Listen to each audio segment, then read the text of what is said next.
안녕하세요. 결혼한 지 8년 만에 이혼한 30대 여성입니다. 솔직히 이혼을 결심하기까지가 쉽지만은 않았어요. 왜냐하면 저와 남편 사이에는 눈에 넣어도 아프지 않을 아이가 둘이나 있기 때문이었죠. 그래서 몇 번이나 아이들을 생각해서 어떻게든 참고 살아볼까 했는데 제가 하나를 양보하면 상대도 하나를 양보해주는 게 이치 아닌가요?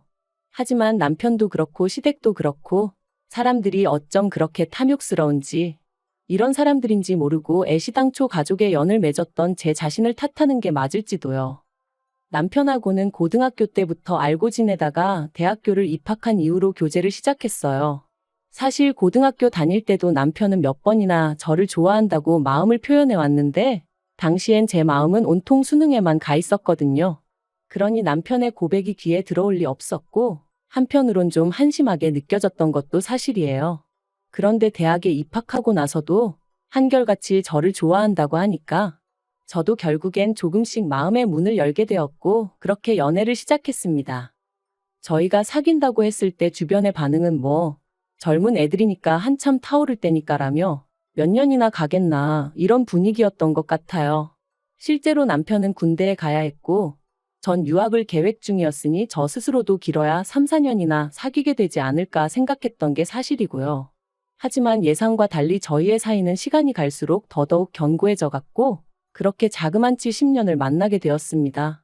오래 사귄 커플들을 보면 헤어졌다 만났다 하는 일도 많던데 저희는 그런 것도 없었어요. 그래서 언젠가부턴 주변 사람들도 저희 둘이 결혼하는 건 너무나 당연한 일이라고 생각하는 눈치였고 저 또한 결혼을 하게 된다면 남편과 하는 게 맞다고 생각하게 되었죠. 그런데 그 무렵 일이 터졌습니다.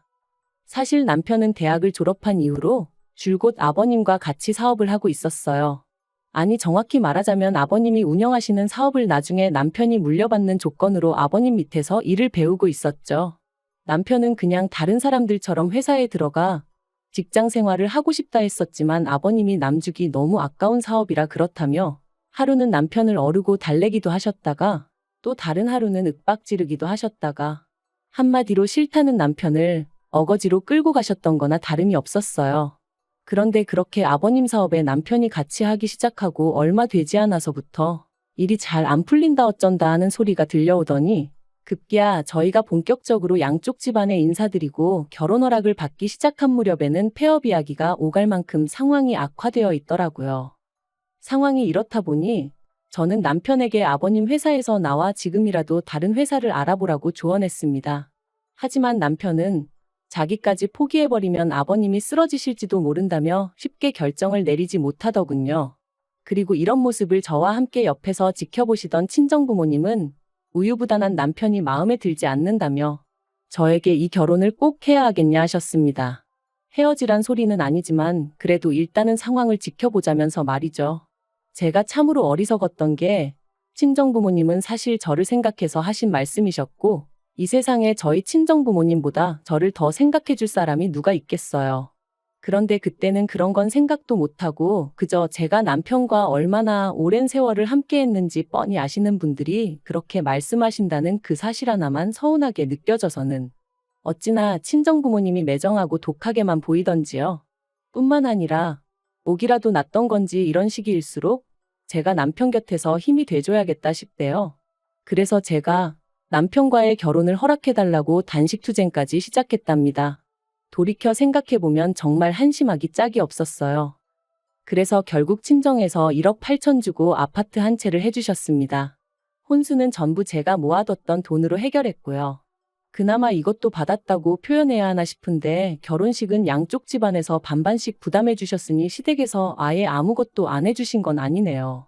다만 친정부모님은 축의금은 저희 살림살이 사는데 보태라고 주셨고 시댁에선 남편 앞으로 들어온 축의금까지 싹 다 가져가셨어요.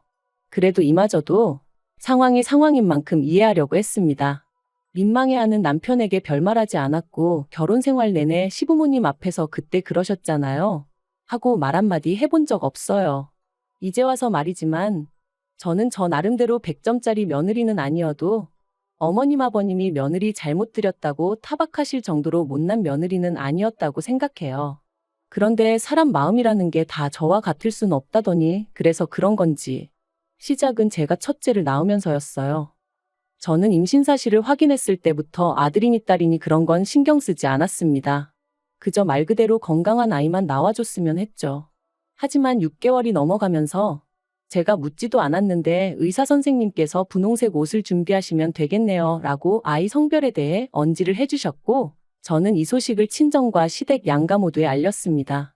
그런데 양가의 반응이 정말 판이하게 달랐어요. 친정 부모님은 얼마나 귀엽겠냐 뭐 그런 이야기를 하셨다면, 시댁에서는 그래도 첫째는 아들이 나오는 게 좋다면서 저더러 노력을 해보라고 하셨는데 황당하더라고요. 아기 성별이 언제부터 엄마가 노력하면 달라지는 거였나 싶은 게. 그리고 역시나 의사 선생님 말씀대로 저는 딸아이를 낳았습니다. 그리고 그때부터 시부모님은 노골적으로 싫은 티를 내기 시작하셨어요. 20시간의 난상 끝에 제왕절개로 아이를 낳은 제가 산후조리원에서 돌아오기가 무섭게 둘째는 언제 가질 거냐면서 사람을 힘들게 하셨거든요. 그리고는 어차피 힘줘서 낳는 거 조금만 더 노력해보지 그랬냐는 말씀을 하시질 않나. 저희 딸아이를 향해서는 요만한 거 하나 달고 나왔으면 얼마나 좋았겠냐 하시질 않나. 솔직히 막말로 못 배우신 분들이 그러셨으면 오히려 그러려니 했을지도 모르겠습니다. 하지만 저희 시부모님 두 분 다 배울 만큼 배우신 분들이셨거든요. 그런데 그런 분들이 남들 눈을 피해서 노골적으로 손녀는 무시하고 있지도 않은 손자를 찾아대시니 환장할 노릇이대요. 그래서 저도 나중엔 너무 짜증이 나서 3억을 달라고 했습니다. 아들 낳아드리면 3억 달라고요. 그랬더니 시부모님이 네 자식 네가 낳는데 우리가 왜 돈을 주냐며 그건 또 아주 질색을 하시대요. 그러다 작년에 정말 어쩌다 그런 일이 생긴 건지 저도 모르겠습니다만 제가 임신을 했어요. 사실 저나 남편이 더는 아이 계획이 없다 생각하고 수술을 받고 그런 것은 아니었지만 그래도 둘째가 생길 거라곤 상상도 못했는데 서로가 너무 안일했던 탓이었겠죠. 아무튼 그래서 얼결에 둘째를 가졌습니다. 그리고 비록 계획한 임신은 아니었지만 그렇다고 지운다던가 그런 생각은 아예 해본 적이 없어요. 그래서 양가 부모님께 조심스레 제 임신 소식을 알리니 아니나 다를까 친정에서는 제 몸이 상할 것을 가장 먼저 걱정하셨습니다. 첫째 때도 워낙 고생 끝에 출산을 했었고 그때 이미 친정 부모님은 이러다 딸을 잃는 건 아닌가 그런 생각까지 드셨다고 했거든요. 그래서 사실 친정어머니는 아닌 게 아니라 저더러 둘째를 꼭 낳아야겠냐는 말씀도 하셨네요. 당신은 손주도 좋지만 당신 배 아파 낳은 제가 제일 중요하다며. 하지만 제가 괜찮다고 했어요. 제 성격인지 아니면 모성애란 게 그런 건진 모르겠지만 임신 사실을 알게 된 이후로는 한순간도 뱃속에 아이를 포기한다는 생각은 아예 상상조차 할 수 없었거든요. 아무튼 반면에 시댁에서는 아니나 다를까 이번엔 아들이어야 한다는 말씀부터 하셨습니다. 이번에도 아들이 아니면 어쩌냐 하는 우려 섞인 말씀도 잊지 않으셨지요. 그리고는 이번에도 저더러 고기를 많이 먹으라는 등 항상 왼쪽으로 누워 자라는 등 지금 다시 생각해도 아주 깝깝한 소리만 골라 하셨다니까요. 그리고 저는 다행이라고 해야 할지 올해 초 건강한 남자아이를 출산했습니다. 그러자 첫째 때와는 달리 시댁에서 정말 시쳇말로 좋아 죽으시더라고요. 이제 어디 가서 기죽을 일은 없겠다면서 이제 마음이 든든하다 하시면서 말이죠. 그리고는 기껏 덧붙이시기를 아마 첫째 때는 정성이 부족해서 딸을 낳았던 게 아닌가 싶다며 이것 보라고 간절히 바라면 다 이루어지는 법이라나요? 솔직히 듣는 내내 짜증나고 황당하고 어이가 없었지만 좋은 게 좋은 거다 생각하고 네네 하고 말았네요. 그런데 아버님께서 생각지도 못한 말씀을 꺼내셨습니다. 제가 말했던 3억을 주시겠다는 거였죠. 제가 남편과 결혼하고 몇 년 동안 아버님과 남편이 하던 사업은 가까스로 위기를 극복해냈었어요. 비록 코로나 때 다시 주춤하던 시기도 있었지만 최근에는 전성기 때만큼은 아니더라도 꽤나 잘 풀려가고 있었고요.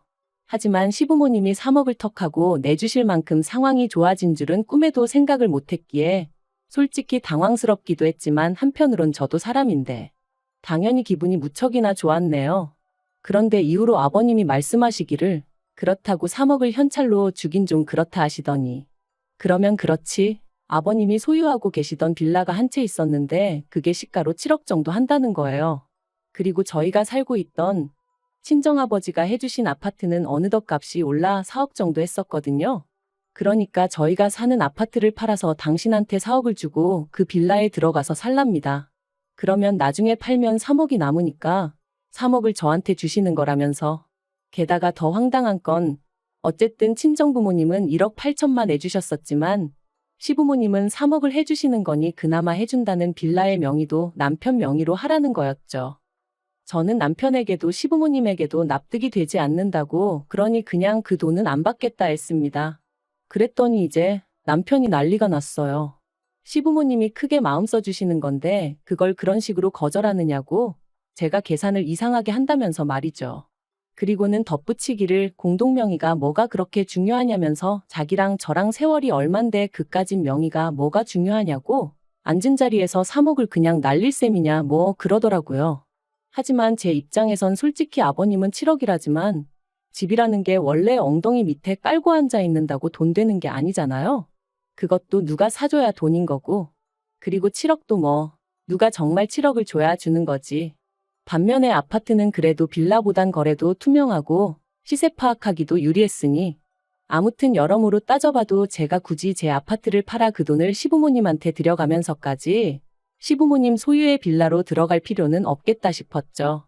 그리고 말이 나왔으니 말이지만 그렇게 빌라를 저희에게 파셔도 어디 가서 저희한테 돈 받고 팔았다고 말씀하실 분들이 아니었어요. 아마 어디 가서든 말 나오면 7억짜리 집을 저희에게 줬다 그렇게만 말씀하셨을 거예요. 안 봐도 뻔한 이야기였죠. 그래서 그냥 더는 설명할 이유도 없다 싶어 안 받을 거라고 했던 거고요. 그런데 남편은 그 돈이라고 해야 하나 집이라고 해야 하나 아무튼 도무지 포기할 수가 없는 모양이었습니다. 저를 어르고 달래도 보고 저한테 속상하다며 짜증도 내고 사실 사업이 안 될 때는 아버님이 남편 월급을 몇 번이나 나중에 주겠다며 미루신 적도 있었고 그래서 몇 달 동안 남편이 가져다주는 생활비는 구경도 못한 채 오로지 제가 번 돈으로 살아야 하는 순간도 있었지만 그래도 어찌저찌 잘 견뎌냈습니다. 저희 살림살이에 사사건건 간섭하려 드시는 것도 또 언제 손자를 안겨줄 거냐는 구박 섞인 불평도 가까스로 잘 참아냈고요. 그런데 이제 와서 3억을 빌미라고 해야 하나. 아무튼 3억을 가지고 사람 기분을 있는 대로 잡쳐놓으니 더는 참을 수가 없었습니다.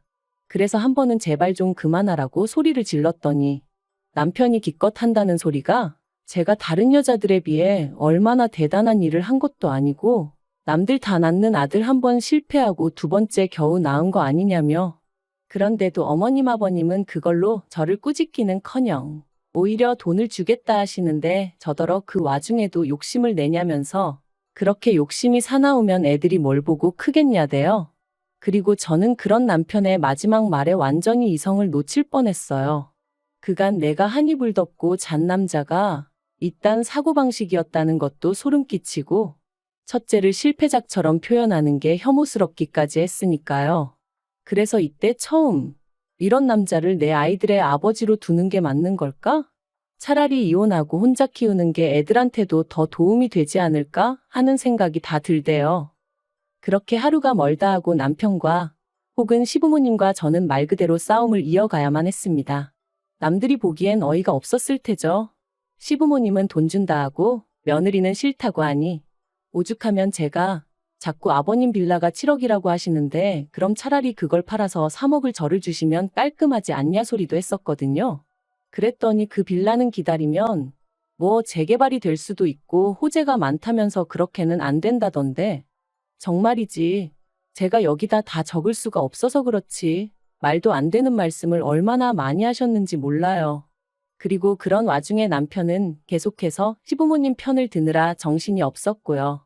마치 애를 둘씩이나 낳은 제가 정말 자기랑 이혼을 하겠냐고 생각이라도 했던 건지. 하지만 결론부터 말하자면 네, 이혼했습니다. 막상 이혼을 마음먹으니 참으로 사람 사는 게 이렇게 허무했나 싶을 만큼 모든 일이 일사천리로 진행되대요.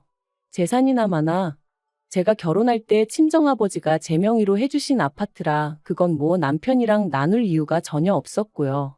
아이들의 양육권 또한 마찬가지였어요. 저한테 이혼의 이유가 있던 것도 아니고 경제적 능력이 없는 것도 아니었으니 아무리 남편 쪽에서 고집을 피운들 아이들 둘 다 제가 맡게 되었거든요. 그리고 그제서야 시부모님이 좀 뭐랄까 앞불싸 싶으셨던 모양인데 버스 떠난 뒤에 손은 든다고 문 열어주나요? 요새 그러면 벌금이에요. 이혼 후에도 제 생활은 크게 달라진 바가 없었습니다. 굳이 꼽자면 친정부모님이 전보다 자주 왕래를 하며 아이들을 챙겨주신다는 거 정도였달까요? 그리고 남편은 저와 이혼 후 시댁으로 아예 들어가 살기로 했다고 소식을 전해왔습니다. 아주 저 보란듯이 아버님 사업을 자기가 세계 1등으로 만들 거라며 후회하게 만들어주겠다길래 꼭 그렇게 해달라 했어요. 저한테는 좋을 게 없지만 그래도 애들 입장을 생각하면 아빠가 망하는 것보단 잘 되는 게 나은 거니까요. 주변에 보면 말도 안 되는 상황에서도 아빠 없이 애들을 자라게 하기 싫다며 바보같이 참고 사는 여자들이 있던데 절대로 그러지 말라는 말을 꼭 해주고 싶어요. 누가 당신 인생을 대신 살아주는 것도 아닌 만큼 결단을 내려야 하는 순간에는 사소한 한두 개의 사실에 얽매이지 말고 주체적으로 결정을 내리고 자기만의 길을 개척해 나가라고 말이죠. 그리고 한 가지 더 말하고 싶은 건 남편이나 시부모님이나 돈계산 그따위로 하지 말라는 거예요. 눈 가리고 아웅도 아니고 내가 무슨 3살 먹은 어린애인 줄 아나. 도둑놈 심보가 따로 없던데 인생 그렇게 살지 말아요.